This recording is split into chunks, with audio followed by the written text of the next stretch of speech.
नमस्कार दोस्तों, मैं अनूप सिंह आज विशेष के इस अंक में आपका बहुत बहुत स्वागत करता हूं। बात करते हैं दिल्ली के विधानसभा चुनाव की। तो जैसे जैसे तिथि विधानसभा चुनाव की नजदीक आती जा रही है, पार्टियों की सक्रियता, पार्टियों का एड़ी चोटी का जोड़ लगाना अपनी पार्टी को जिताने के लिए, उसमें भी तीव्रता और बढ़त देखी जा रही है।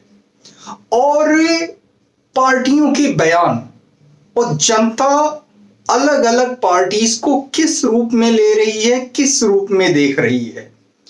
तो जहां तक दिल्ली के चुनावों की बात करें, तो जो पूर्वांचल का वोटर है, जिसे पूरे देश में राजनैतिक दृष्टि से सबसे मुखर माना जाता है, वो अपनी बात रखने में, राजनैतिक समझ और राजनैतिक प्रकटीकरण में उनमें एक परिपक्वता होती है।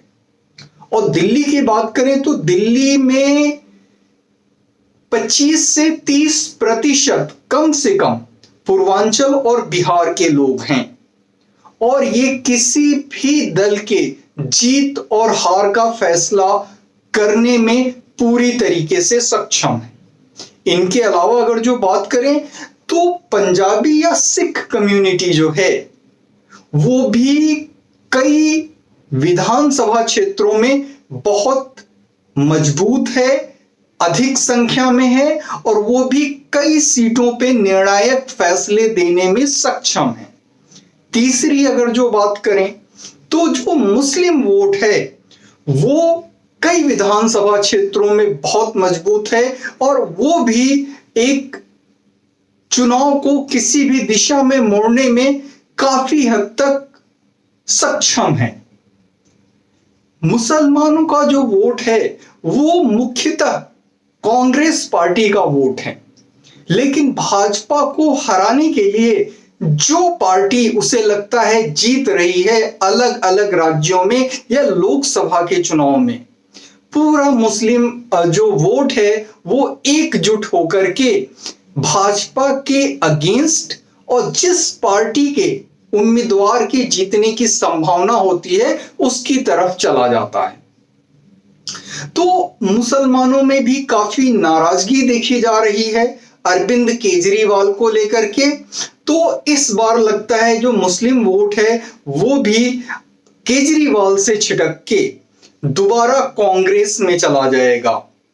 पंजाब के हालात हम सभी देख रहे हैं, पंजाब में क्या क्या वादे किए और क्या पूरे किए, और भगवंत मान जो है वो कितने सक्रिय, गंभीर और दूरदर्शी नेता हैं, और उन्होंने अपनी जो है नेतृत्व शैली का कितना मजबूत प्रदर्शन किया है जब से वो पंजाब के मुख्यमंत्री बने हैं। युवाओं की नशे की हालत हो गई या बहुत सी चीजें हो गई, उन्होंने उसमें क्या गुणकारी सुधार वो लेकर के आए हैं, ये सभी के समक्ष हैं। तो देखने वाली बात ये भी होगी कि सिख और पंजाबी वोट किस पाले में जाते हैं। अब बात करते हैं जो ये मेन टॉपिक है इस वीडियो का, कि पूर्वांचल के वोट। तो पूर्वांचल के वोट, वो लोग मुखर हैं, राजनैतिक रूप से प्रखर हैं, किस तरफ जाते हैं ये देखने वाली बात होगी। और उनका निर्णय जो होता है वो पिछले कुछ दशक से जातिगत ज्यादा रहा है, चाहे हम यूपी की भी बात देख लें या हम बिहार की बात देख लें। लेकिन दिल्ली में ये जातिगत जो है समीकरण या जातिगत जो है एक एंगल है, कोण है, वो बहुत ही नगण्य है। तो जाति के आधार पर जो है पूर्वांचल का वोट किसी तरफ शिफ्ट करेगा, किसी तरफ झुकेगा, ऐसा नहीं है। पूर्वांचल के लोग अपना भविष्य देखेंगे, दिल्ली का भविष्य देखेंगे और इस हिसाब से निर्णय लेंगे। भाई अरविंद केजरीवाल तो आज भी कह रहे हैं कि हम वोट जो मांग रहे हैं वो अपनी कट्टर ईमानदार छवि पे, कोई हंसना नहीं, कट्टर ईमानदार छवि पे और जो हमने काम किए हैं उसको दिखा करके उसके बल पे वोट मांग रहे हैं। तो ठीक है, उन्होंने यमुना पूरी तरीके से साफ कर दी। यमुना पूरे देश का, पूरी दिल्ली का और पूरे पूर्वांचल का इससे बहुत खास जुड़ाव है। पूरे देश का जुड़ाव इसलिए है कि हमारी धार्मिक नदी है, और दिल्ली का जुड़ाव इसलिए है कि दिल्ली की पहचान है, और पूर्वांचल का जुड़ाव इसलिए है कि छठ पूजा में वहां की महिलाएं जो है यमुना के तट पर ही जाती हैं अपनी पूजा उपासना करने। तो वहां अरविंद केजरीवाल ने पिछले 10 सालों में कितना कुछ कर दिया है वो सबके समक्ष है। कूड़े के पहाड़ हों, सबके समक्ष है उन्होंने क्या कर दिया है। पानी की किल्लत जब गर्मी आती है तो लोग किस तरीके से फेस करते हैं, कितनी परेशानी होती है, ये सबके सामने है। एक छोटा सा उदाहरण मुझे अरविंद केजरीवाल का याद आता है कि एक बार अरविंद केजरीवाल ने कहा था कि मैं गरीब जो है समाज के बच्चों को, 100 बच्चों को लूंगा, चयनित करूंगा और उनको 5-5 लाख रुपए की मदद देकर के उनके भविष्य को उज्जवल बनाऊंगा। उनकी कुछ ऐसी योजना थी। तो 5-5 लाख रुपए अगर जो 100 लोगों को दिए जाते हैं तो 500 लाख हो गए, और वो 500 लाख का मतलब 5 करोड़ हो गए। अगर जो देखा जाए तो अरविंद केजरीवाल ने 50 करोड़ तो उस योजना के प्रचार पे खर्च कर दिए होंगे अपनी छवि चमकाने के लिए। और जो तथ्य और डेटा बताते हैं कि वो 5-5 लाख रुपए 100 में से सिर्फ 5 बच्चों को आज तक मिले। तो ऐसे हैं अरविंद केजरीवाल, उनको पता है कि भाई हमें करना नहीं है, हमें करते हुए दिखना है बस प्रचार के माध्यम से, जो एडवर्टीजमेंट्स होती हैं उनके माध्यम से। और बाकी इनकी पार्टी जो है वो इस चीज में तो उसको महारत हासिल है कि अपने उनके ऊपर कुछ इल्जाम लगाया जाए, कुछ दोष लगाया जाए तो उसको वो कैसे अपना जो है झाड़ के निकल लेते हैं। उनको कोई फर्क नहीं पड़ता है, क्योंकि फर्क भी उसको पड़े जिसने सम्मान बनाने में जो है, सम्मान को रचने में, सम्मान को गढ़ने में काफी कठिन परिश्रम किया हो, काफी त्याग और बलिदान दिया हो। लेकिन ऐसा तो कुछ है नहीं भाई, सारे नेता एक एक करके जेल गए और किसी पे दोष मढ़ देना, ये अब अगर जो दूसरे पे दोष मढ़ना है तो उसमें अरविंद केजरीवाल की पार्टी का जो है कोई सानी ही नहीं है कि किसी भी पार्टी पे सिर्फ दोष मढ़ मढ़ के ही तो ये सत्ता तक पहुंचे। भाई एनजीओ बनाया, एनजीओ से जितना कुछ ले सकते थे, जितना मिल सकता था उतना मिला भाई, एनजीओ से कम नहीं मिलता है। लेकिन उन्हें और चाहिए था, अन्ना आंदोलन से जुड़े, उन्हें और ज्यादा चाहिए था, तो राजनीति में आए। तो उन्हें उनकी किसी के लालच की कोई सीमा नहीं होती है। लालच यहां पे इसलिए कि जो सिर्फ सत्ता भोगने आ रहा है तो उससे लालची कहेंगे, और जो सामाजिक जीवन में है जन सेवा करने के लिए उसे महत्वाकांक्षी कहेंगे। उसे कहेंगे कि उसके पास कुछ दृष्टि है, कुछ विजन है, कुछ प्लान है, कुछ योजना है जिसको वो क्रियान्वित करना चाहता है।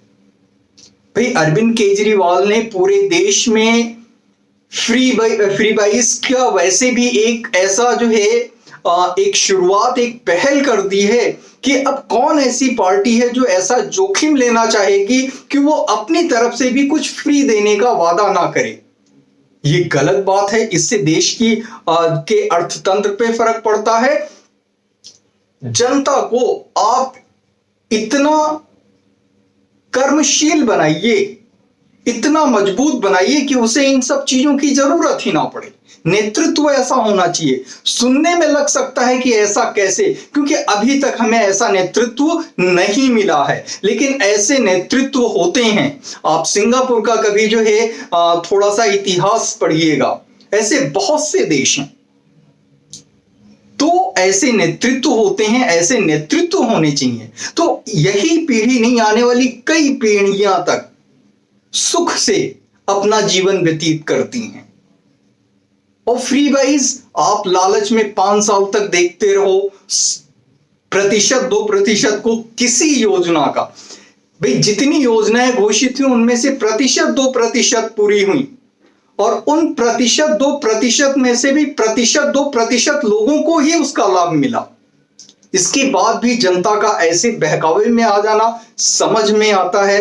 विकासशील देश है अपना, लोगों की जेबें पैसों से नहीं भरी हुई हैं, उन्हें लगता है कहीं से कुछ आर्थिक मदद मिल जाएगी तो उनका जीवन सुलभ हो जाएगा, इसमें जनता की कोई गलती नहीं है। लेकिन जनता यहां उसको जरूर ध्यान देना चाहिए कि यदि वादे किए गए हैं तो जिस अनुपात में किए गए हैं उसी अनुपात में पूरे कर दिए गए हों, तब तो जनता का ये रुख समझ में आता है। लेकिन बार बार जो है किसी के बहलावे में आ जाना और अपना बहुमूल्य मत दे देना, ये कतई बुद्धिमानी नहीं है किसी भी दृष्टि से। तो अरविंद केजरीवाल को के पास दिखाने के लिए कोई काम नहीं है, गिनाने के लिए कोई काम नहीं है। पूरी पार्टी भ्रष्टाचार में आकंठ डूबी हुई है और उसको इसका मलाल भी नहीं होता है। वो राजनीति में आए ही इसलिए कि कितना कुछ लूट लें, कितना कुछ भोग लें, और ऐसी मानसिकता के साथ कि जो भी राजनीति में आता है वो यही करता है, तो जितना अधिक से अधिक हम कर सकें भाई, इनमें वो करने की जो है एक कह लें कि इनमें वो करने के लक्षण ज्यादा हैं और करने के तरीके ज्यादा हैं, दोनों ही चीजें। तो पार्टी इनकी ये कर रही है। अभी कल देखा जाए तो इनकी पार्टी के लोग भी खुश नहीं, आखिर कब तक बहलावे में आएंगे। कल कालका जी में जहां से इनके जो है वर्तमान मुख्यमंत्री हैं आतिशी मारलेना, तो इनकी पार्टी के करीब 9200 जो कार्यकर्ता थे वो भाजपा में शामिल हो गए। तो जनता को बहुत सोच समझ कर निर्णय लेना है। दिल्ली देश का दिल है, देश का आईना है, वो साफ सुथरी रहे, चमकती रहे, बढ़ती रहे प्रगति के मार्ग पे। ये पूरे देशवासियों की और पूरे दिल्ली वासियों की जिम्मेदारी है। तो वोट उसी को मिलना चाहिए भाई। 15 साल तक देखा गया कांग्रेस को, 2013 से लेकर के अब तक जो है आम आदमी पार्टी है, तो सबका उससे पहले 5 साल जो है वो बीजेपी थी। तो सबको, किसी को 5 साल, किसी को 15 साल, किसी को 12-13 साल देख लिया गया।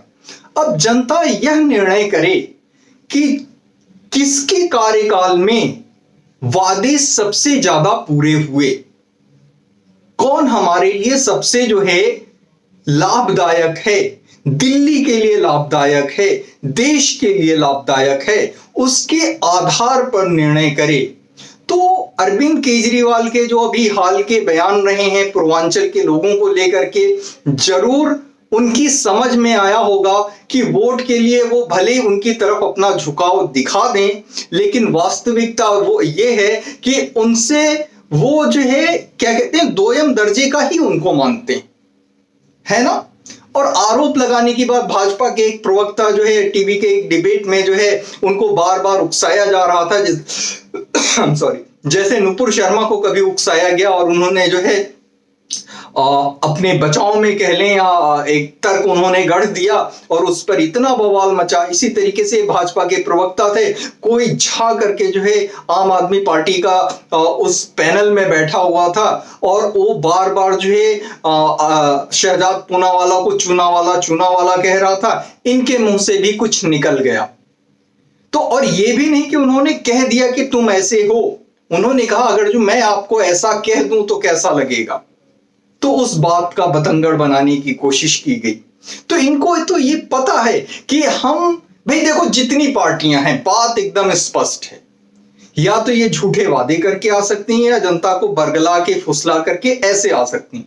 आने के बाद सत्ता सुख भोगेंगे और काम ये लोग कुछ नहीं करेंगे, क्योंकि इनकी मंशा नहीं है, इनकी वो सोच नहीं है, इनकी वो आदत नहीं है और इनके अंदर वो सलाहियत नहीं है, वो नीयत, काबिलियत और मेहनत का जज्बा नहीं है।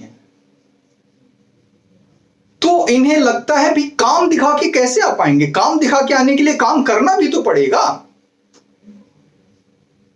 तो यही रास्ता है, कभी संविधान खतरे में, कभी जातियों में लड़ाओ और कुछ ना कभी पीडीए का खेल खेलो, कभी कुछ खेल खेलो और इस तरीके से करके जो है सत्ता में आ जाओ।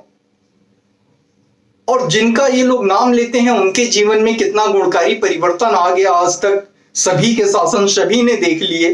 तो सबको बहुत सोच समझ के निर्णय लेने की आवश्यकता है इस बार दिल्ली के जो है विधानसभा चुनाव में, क्योंकि ये चुनाव वास्तव में बहुत महत्वपूर्ण है। दिल्ली संभल जाए, दिल्ली संवर जाए, दिल्ली संवरी रहे, पूरे देश को प्रतिबिंबित करती है दिल्ली।